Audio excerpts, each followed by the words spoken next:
C'est l'heure du sonneur. Bonjour Serge Sabertin. Bonjour Clémence Oudiakova. Et merci beaucoup d'être avec nous ce matin. Vous êtes rédactrice en chef de Culture Mag, auteur de Vivre autonome, le survivalisme à la française aux éditions Perspectives Libres. Et vous allez nous présenter, et vous avez fait venir avec vous deux intervenants de cette fête du vivre autonome qui se déroule le 16 juin prochain, dimanche 16 juin. Et vous allez nous dire exactement ce que c'est que cette fête du vivre autonome. Et à travers la fête aussi, peut-être la recherche que vous avez sur l'autonomisme et le survivalisme. Déjà, merci de me recevoir. Donc, j'invite tout le monde, oui, à une grande fête. J'ai fait ce livre, Vivre autonome, le survivalisme à la française, et j'ai voulu passer à son application. Alors, il y a beaucoup de recettes, enfin, entre guillemets, dans le livre, mais vous savez, en préambule, je cite Bossuet, la félicité exige deux choses, savoir, vouloir ce qu'il faut, et pouvoir ce que l'on veut. Et je crois qu'aujourd'hui, on est dans un principe d'individualisation, comme le dit Lipovetsky, où on a une vision de moi hypertrophiée qui efface l'autre. Et c'est pour ça que le titre de mon livre, Le survivalisme à la française, est une provocation. Je suis en réalité une anti-survivaliste. Je propose un autre modèle de société, un autre modèle de vie, qui est l'autonomisme. Et c'est-à-dire non seulement faire une révolution en soi. Saint Paul dit « le monde serait meilleur si toi tu l'étais ». Donc on va commencer pour que le monde soit meilleur, eh bien déjà par commencer par soi, par réfléchir, c'est ce que propose le livre. Et ensuite, on peut mettre en application, une fois que l'on sait ce que l'on peut et ce que l'on veut, le mettre en application. Mais non pas pour soi, non pas dans ce principe d'individualisation extrême on a commencé par le principe d'égalité, ça c'est ce que critiquait Tocqueville, etc. Et on arrive à ce processus d'hypertrophie qui n'est plus que... Plus personne ne se parle, donc, il n'y a plus aucune solidarité. Donc je suis une anti-survivaliste dans le sens où moi, alors, l'autonomie, c'est la communauté. Ouais. Parce que tout le monde ne voit pas forcément la distinction entre survivalisme, autonomisme et ce que ça sous-entend. Et puis on a aussi nos deux invités qui vont nous expliquer ce qu'ils font eux exactement. Alors d'abord, vous dites je suis une anti-survivaliste. J'imagine que vous parlez du survivalisme à l'américaine. À l'américaine, en gros, on achète des boîtes de conserve, on prend des armes et on s'enferme dans un bunker. Où on est parmi les 300 plus riches fortunes du monde qui aujourd'hui ont construit des villas semi-enterrées en Nouvelle-Zélande. Ouais, voilà, c'est ça. Bunkers dans leur jardin. Et ils n'appellent pas ça un bunker. Oui. Enfin, ils appellent pas ça. Nous, on appelle, si vous voulez, chez les autonomistes et les survivalistes doux, les Européens, les Français surtout, on appelle ça les ruptures de normalité. C'est-à-dire qu'on va se préparer à la rupture de normalité. Comme dit Antoine, un autonomiste célèbre qui a tout un réseau qui s'appelle Apprendre, Préparer, Survivre, qui sera là le 16 juin à la fête du vivre autonome à Paris, dans le 16e, qui dit le problème, ça n'est pas le problème qui survient, ça n'est pas la catastrophe, c'est ton manque de préparation. En fait, voilà, c'est ça le truc. Et on n'est pas des survivalistes, on n'est pas des Américains, on n'a pas la même histoire, on ne nous a pas bourré la tête au moment de la guerre froide parce que le survivalisme vient de là. Vous voyez, on n'a pas tout ça. Et les milliardaires, vous savez, ils ne parlent pas de rupture de normalité, eux, ils parlent de l'événement. Vous voyez, et quand vous voyez que les 300 plus riches se font construire les villas, vous comprenez déjà qu'il y a un phénomène, ils n'ont pas des présciences, simplement ils nous ont organisé le chaos dans le monde et ils s'y préparent à leur manière, c'est l'événement. C'est ça. Voilà. Ils organisent le chaos et puis ils organisent leur fuite évidemment, ou leur survie. Ce qui est intéressant d'ailleurs, c'est qu'on voit que les Américains, je vais revenir à votre fête évidemment, et la solidarité, tout ça est lié, mais les Américains, on a l'impression que finalement, en envisageant le pire, ils se disent on va prendre des armes, prendre des conserves et des réserves et on va pouvoir vivre comme ça. Alors que ce que vous appelez l'autonomisme, c'est tout à fait différent en effet. C'est lié au travail avec d'autres, c'est lié à des liens de solidarité, c'est lié aussi à comment réinventer le monde mais ensemble et pas tout seul en se recroquevillant dans son, je dis bunker, vous l'appelez ça comme vous voulez. Et c'est pour ça qu'on arrive à cette fête de l'autonomisme où vous, au contraire, vous dites venez nous rejoindre pour une journée de rencontres inspirantes, d'ateliers, de jeux, de découvertes. Venez nous rejoindre pour créer du lien et pour apprendre. Pour apprendre quoi ? quoi? Alors, vous allez nous dire ce qui se passe et puis on va donner la parole à nos deux invités. Des stages d'autodéfense intuitive, dites-vous, des ateliers autour de l'énergie, du secourisme avec un urgentiste. Qui vient de Marseille, ils viennent de partout. Ouais, de toute la France, de l'étranger, de Suisse, de Belgique. Réapprendre la restauration avec des outils anciens, etc. Donc plein de choses pour pouvoir finalement être plus autonome. Ouais. Alors on parle de la communauté. Vous voyez, je peux prendre juste un exemple dans le monde désirable, dans le monde que j'aime. Il y a notamment quelque chose qui s'appelle l'atelier paysan. L'atelier paysan, c'est l'aboutissement du point de vue du monde agricole que je défends tant, que vous défendez aussi, Clémence, ici. Qui est en train de mourir, le modèle paysan. On reprend l'outil en main grâce à l'atelier paysan. Parce que ce qu'on nous dit, c'est qu'avec ces grandes machines, avec ces modèles gigantesques, le paysan meurt et l'agriculture, on n'a plus la main sur l'agriculture. Ils n'ont plus la main sur leur outil. Et pour reprendre sa vie en main, il faut remettre la main sur l'outil. Tout nous échappe en vérité. Vous voyez, c'est fondamental, je pense, que vous êtes en train d'expliquer. Voilà. Et donc nous, symboliquement, même pas symboliquement, réellement, on va avoir un atelier de restauration d'outils anciens. Pour nous, à notre niveau, à notre échelle, on n'est pas des paysans, donc on ne va pas aller tout de suite à l'atelier paysan pour construire notre tracteur et pouvoir le réparer et pouvoir le détourner. On va restaurer des outils anciens et de dire que l'outil à main, on n'est pas, on crache pas sur la technologie, vous voyez. On n'est pas des ayatollahs. Moi, je crée pas une secte, je crée rien du tout. Je suis empirique, je suis concrète, mais je dis avant d'entrer dans le concret, il faut réfléchir. Mais après, déjà, voilà, reprenez votre outil à main. Donc, d'une manière symbolique et pas que, on restaure des outils en main, on repart avec, on donne ce qu'on veut, parce que moi, dans mon monde à moi, on n'est pas là pour se faire un maximum d'argent. Moi, j'ai tout mis de ma poche.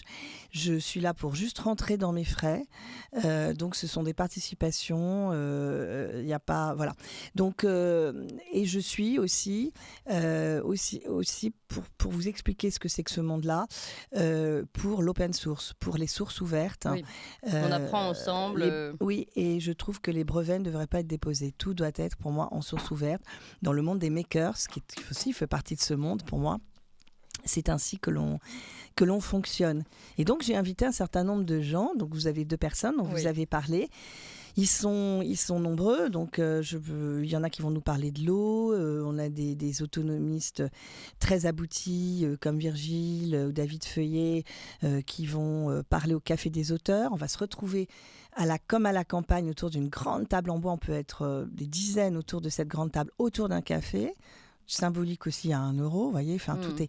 Et on va parler avec les auteurs. Eux, ils parlent 10 minutes, vous voyez, il n'y a pas de grande conférence, de blabla. Et ensuite, questions-réponses. Et après, on se retrouve dans la grande salle du bas pour ceux qui veulent continuer. Et on va faire des stages aussi, des petits stages pour apprendre la cuisson solaire.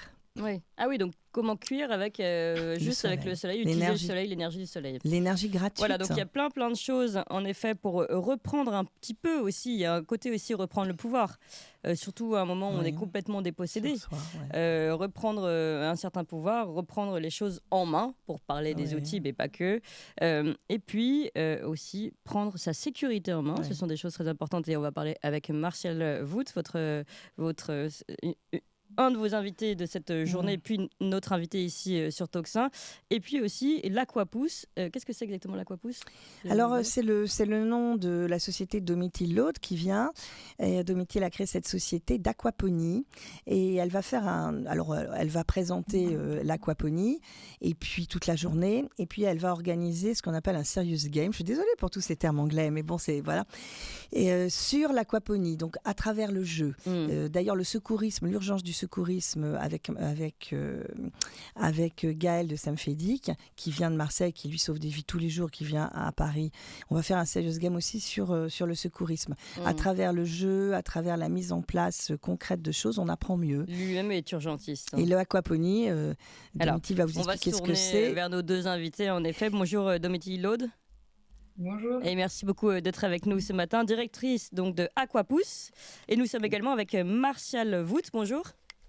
Bonjour. Et merci beaucoup d'être avec nous. Vous êtes créateur de l'autodéfense instinctive et instructeur. Vous allez tous les deux nous présenter d'abord ce que vous faites, l'aquapousse, l'autodéfense instinctive, et en quoi, selon vous, ça se rapproche d'une démarche autonomiste. Alors d'abord, Domiti Laude. Oui, alors bonjour, merci de me recevoir. En effet, du coup, cofondatrice d'Aquapousse, et ça fait 3 ans qu'on s'évertue en fait à promouvoir une nouvelle technique de culture. Cette technique, elle est innovante, elle est très peu connue et elle a quand même de nombreuses promesses. L'aquaponie, donc rien à voir avec des poneys dans une piscine. Il s'agit tout simplement d'un circuit d'eau fermé avec d'un côté des poissons qui vont venir créer des déjections qui vont servir finalement de nutriments pour les plantes, et les plantes en retour vont venir filtrer l'eau pour les poissons. On a donc un cercle qui est vertueux et qui permet de produire de nombreux végétaux, des aromates, des fruits, des légumes, mais également pour certains systèmes du poisson comestible, donc des truites, de l'omble. On a pas mal de choses à faire. Oui. Et donc, en quoi ça s'inscrit, selon vous, dans cette démarche d'autonomisme ? Eh bien, tout simplement parce que c'est une technique déjà qui est plus simple d'entretien. Donc, on n'a plus besoin de se préoccuper d'arrosage. On économise 90% d'eau. Oui. C'est du low-tech. On a juste besoin d'un petit peu d'électricité et d'une pompe. Et en fait, nous, on propose des kits qui sont déjà faits et qui permettent de cultiver en hors-sol.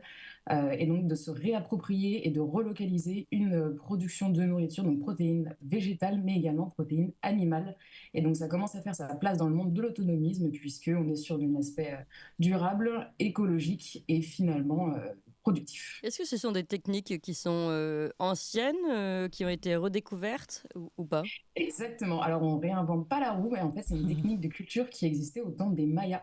Donc il y a plus de 4000 ans, et l'idée, donc, ils faisaient pousser ça sur des lacs, sur des radeaux flottants. Également, c'est utilisé dans les rizières en Chine, où vous avez des poissons qui se trouvent dans le riz. Et donc c'est tout simplement cette symbiose entre animal et végétal qui permet une culture qui est naturelle, sans intrants chimiques, sans pesticides, et encore une fois, donc en économisant de l'eau. Oui. Non, ce qui est intéressant, c'est que finalement, on a tendance, nous, dans l'agriculture moderne, pour parler d'agriculture, mais après, ça va être pareil pour l'autodéfense, à toujours tout séparer, à toujours tout catégoriser. Et donc, que ce soit la céréale avec les céréales, et puis, comme vous l'avez dit, le poisson avec le poisson, et l'élevage avec l'élevage, et finalement, tout ça travaille ensemble. Mais c'est l'anti-modèle paysan. Bah oui. On a encore ces 50 dernières années artificialisé encore un quart de nos surfaces. Je crois que c'est un département par... oui, c'est énorme. L'équivalent de la ville du Havre à chaque année, c'est quelque chose d'abyssal. Et aujourd'hui, vous savez que donc l'anti-modèle paysan, donc c'est ce système industriel qui bétonise et qui fait qui catégorise. Mais aujourd'hui, pour faire 1 calorie de nourriture, il faut 36 calories de pétrole. C'est pas ça le modèle paysan. Et moi, je m'adresse aussi je voudrais que les 80% d'urbains que nous sommes tirent leur épingle du jeu en cas de problème, mais pas que. C'est-à-dire qu'on puisse tous être en réseau, être un peu plus solidaires. Il y a les réseaux Solaris pour cela, mais il y en a d'autres. Et l'aquaponie, c'est faisable en ville. C'est même faisable dans votre salon, sur votre terrasse, ou même dans un tout petit jardin. Avec un bocal de poisson. Et non, mais un peu plus, mais quand même. Oui. Voilà. Alors, expliquez-nous, Domiti Laude. Je peux juste dire, parce que j'ai aussi une autre intervenante qui est la nouvelle La Quintini française, qui est l'inventeur du carré potager à la française, ultra productif, où avec 12 mètres carrés, vous êtes autonome en légumes à 2 à l'année. Ah oui. On va vous présenter plein de choses extraordinaires. Oui, c'est incroyable. C'est vrai que c'est intéressant, et je le disais, c'est surtout l'idée n'est pas de revenir en arrière, mais plutôt de réapprendre. Et en fait, on se sent mieux aussi quand on reprend ces choses en main. Encore une fois, vous avez eu raison d'insister là-dessus. Alors, rapidement, Domiti Laude sur cette question-là, puis ensuite, je voudrais qu'on présente aussi l'autodéfense instinctive de Marcel Wood. Donc oui, en effet, donc l'aquaponie existe sous différents formats. Vous avez les gros formats maraîchage, où vous pouvez donc tout simplement avoir des productions agricoles L'avantage, encore une fois, c'est qu'on est sur du hors-sol. Donc, par exemple, ça permet à de nombreuses villes, notamment en Afrique ou des îles, de se réapproprier une production sur des sols qui sont soit pollués, soit arides, soit cailloux, avec des cailloux.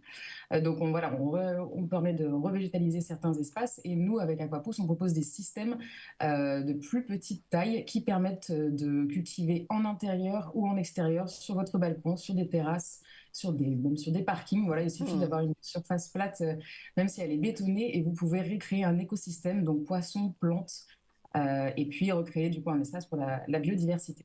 Alors, je vais donner la parole. Oui, oui, pardon. Pardon, je voulais juste revenir du coup sur cette thématique de production. L'aquaponie a une production qui est très intéressante. Par exemple, sur 1 mètre carré de culture, vous pouvez avoir 39 kilos de tomates versus 9 kilos en terre. Donc, encore une fois, on a une très belle production et tout est bio et naturel. Oui, ça c'est quand même très très important et intéressant. Et vous avez raison de rappeler la problématique notamment des villes, puisque maintenant la France est constituée majoritairement de personnes qui vivent en urbanité, dans les villes. Alors, Martial Vout, créateur de l'autodéfense instinctive, qu'est-ce que c'est que l'autodéfense instinctive exactement? C'est le retour aux sources. C'est la méthode humaine originelle. Vous me présentez, vous annoncez Martial Vout, vous êtes Clémence Oudiakova, mais avant tout, nous sommes des mammifères humains. Alors, pour ce qui concerne l'autodéfense, je propose de retourner aux sources et de nous souvenir que nous sommes des mammifères avec un instinct et des gestes et une méthode d'autodéfense qui est déjà là. Alors c'est quoi cette méthode d'autodéfense qui est déjà là? Est-ce que quand vous dites revenir un peu, on entend presque revenir à notre animalité. Est-ce que c'est pas un peu aussi, est-ce que c'est faisable? Est-ce que c'est pas trop violent? Est-ce que ça suffit aujourd'hui finalement pour se défendre si on est attaqué par des lames ou des armes? Mais bon. Bon, alors attaquer tout de suite les armes, les lames. L'autodéfense, c'est d'abord la confiance, le positionnement, l'enracinement. Donc voilà, cette fête sera pas. C'est aussi une fête familiale, donc je ne vais pas parler que d'autodéfense physique ou des cas les plus graves. Le plus important déjà, c'est de savoir gérer des collègues de bureau qui débordent, ou bien une belle-mère acariâtre. Et là, on ne parle pas d'autodéfense. Vous avez raison, ça fait partie des difficultés du quotidien. Oui. Évitez de monter dans les tours tout de suite, parce que ça peut mal finir aussi. Oui, d'accord. Voilà, d'abord on dissuade, Et vous savez, quand on est enraciné, quand on est positionné, quand on a confiance en soi, et ben les troubles faits s'intéressent un peu moins à nous. Alors, deux questions par rapport. Qu'est-ce que vous appelez enraciné? Parce que c'est pareil, je pense que c'est assez important aujourd'hui et surtout dans une démarche de construction positive, comme vous le faites ici tous, de recréer du lien. Qu'est-ce que vous appelez par enraciné? Et en quoi cet enracinement peut nous permettre de mieux affronter ce qui se passe aujourd'hui autour de nous? Alors, l'enracinement, c'est beaucoup de choses. C'est aussi l'autonomie ou l'enracinement de notre culture. Moi, par rapport à l'autodéfense, l'enracinement, c'est le positionnement et la volonté de ne pas subir. C'est se respecter. Voilà, c'est être positionné et se respecter et réagir en cas de problème. Mais c'est surtout être très positif et ne pas imaginer le pire à chaque fois. Je peux, donc Martial a créé, il n'aime pas que je dise ça, mais bon, je ne peux pas dire tellement autrement, créer cette méthode. Il a écrit des livres sur le sujet, l'autodéfense instinctive, il y en a 2, 3 livres même. Et en fait, moi j'aime beaucoup quand il nous parle de la lionne, de l'exemple de la lionne. Vous voulez, Martial Oui, la lionne, oui, la lionne ou la femelle hamster. Enfin, n'importe quel animal sait réagir. Nous pouvons regarder les animaux un peu de haut parce qu'on a créé l'électricité, la technologie et tout ce qu'on veut. Mais elle ne se fait pas agresser par le lion. C'est ça, c'est que la lionne, elle est quand même plus fine que le lion. Hein, cette grosse bête avec sa belle crinière et tout. Et le lion ne lui saute pas dessus sans permission. Hein. Alors le lion n'ose pas, c'est ça qui est intéressant. Donc, oui, c'est intéressant. La lionne est moins corpulente que le lion. Le lion alpha qui s'intéresserait à une lionne qui n'est pas en chaleur, mais qu'est-ce qu'il fait, ce lion alpha? Il attend. Donc il n'y a que entre les mammifères humains que certains hommes, si on parle de la violence des hommes sur les femmes, que là on se permet de déborder. Dans le monde animal, les mâles les plus corpulents savent que la femelle est justement ancrée et qu'elle vit son animalité, donc ils n'essayent même pas. Donc en fait, retour aux instincts animaux. Mais les vrais, les bons. Regardez, le pan, il fait la roue. Ouais. Là, dans Paris, nous, Bon, la il y nature, en a pour nous, plein c'est les des hommes qui pigeons. font la roue. Attendez. Oui, il y a des hommes qui font la roue, mais on oui. est contente quand ils font la roue. Mais voilà, ils nous laissent notre marge vous voyez, pour respirer. En tout Mais cas, oui. voilà, et le pigeon qui tourne autour de la pigeonne, c'est pareil. Hein. Si la pigeonne, tant qu'elle n'a pas dit oui, elle n'a pas dit oui. Donc On a voilà. aussi des pigeons chez les hommes, mais c'est un autre sujet. Merci beaucoup, Salsa Bertin. Merci beaucoup à vous, Martial Vout. Il y a 4 stages dans la journée. Il y a 4 stages dans la journée. Toutes les informations, c'est donc dimanche 16 juin, porte de Saint-Cloud. 94 boulevard Murat. Voilà. De 10h à 17h30. Et vous avez tous les ateliers, toutes les informations de toute façon que vous pouvez retrouver sur Internet. Merci. Sur votre site. Sur le site. de Sur notre site, Toxin. on va mettre le lien évidemment. Voilà La le lien. fête de l'autonomisme samedi prochain. Et vous avez bien compris en tout cas toutes ces questions qui s'ouvrent et ces possibilités qui sont ouvertes à travers cet atelier et ces discussions. Merci beaucoup Salsa Bertin. Merci à tous les deux. Clémence Oudiakova. Et Toxin continue.